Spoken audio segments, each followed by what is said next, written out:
So today I wanted to talk about what really are the options that you have for custody of kids in Utah, whether it's in a divorce or in a just custody and paternity case. And there's really, I'm going to say 5 options. I'm going to take a minute and talk about each one. The first option is what we refer to as the statutory minimums. It's found in Utah Code 30-3-35. And Section 35 is also what we always refer to typically for the holidays, regardless of what happens in the other situation. So, in Section 35, there's typically a custodial parent and a non-custodial parent. The non-custodial parent is going to get an evening a week, typically Wednesday or Thursday, and they will get from after school or when they get off of work until around 8:30. Younger kids, that might be a little bit earlier. And on the weekends, they will get Friday, the same thing, every other weekend, Friday after school until Sunday evening. That's the minimum parent time. Now, a few years ago, our legislature came out with what they called the alternative minimum parent time. This is the second option. That, you're midweek, and most people will pick Thursday, and that will become clear why in a minute, but the midweek is an overnight. After school or work until the next morning when you drop them off at work that next morning. Most folks will pick Thursday for their overnight. The reason being is every other weekend you would get Friday, Saturday, and Sunday night. So what that looks like is this. One week you pick the kids up on Thursday, drop them off Friday morning.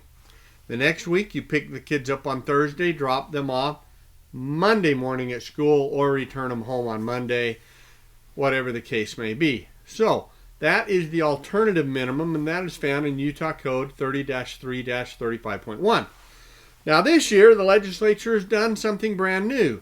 They have adopted and set out a joint parent time or 50-50 custody option. This is the third option, 50-50, and this is in the code. One way of doing 50-50 is what's in the code, and that is this. One parent will always get Monday and Tuesday. The other parent's going to get Thursday and Friday, talking about the overnights, and they will alternate the weekends, Friday, Saturday, Sunday. So if you've got Monday and Tuesday, you'll have Monday, Tuesday, drop them off at school on Wednesday. That parent will have them Wednesday, Thursday, drop them off at school on Friday. You now get the weekend, and you keep them all the way until Wednesday morning, and that parent is going to get them all the way till Monday morning when you get your Monday, Tuesday, and that pattern is just going to repeat. Now, another option that we've used for 50-50, the fourth option in Utah, is a week on, week off schedule. One parent gets them for a week, the other parent gets them for a week, and back and forth, and we will use typically Sunday evening or Monday morning school as the exchange point for a week on, week off, 50-50 parent time schedule. Fifth option, if none of these work for you, you can make up your own in a mediation setting. Now, if you go to court, the judges, because it's easy, will typically pick one of the first 3 that I talked about that are in the code. Statutory minimum, alternative minimum, or the Monday, Tuesday, Wednesday, Thursday, alternate the weekend. Sometimes we call that a 2-5-5-2, but it's a 50-50 parent time arrangement. In all of these cases, you can typically take 2 weeks of uninterrupted time in the summer, so you can do a long, that traditional 2-week summer vacation. You can do that. In the alternative minimum and the minimum, the holidays really come into play. Labor Day, Memorial Day, 4th of July, all of those things. And there is a significant split of summer parent time. I forgot. There is a 6th option.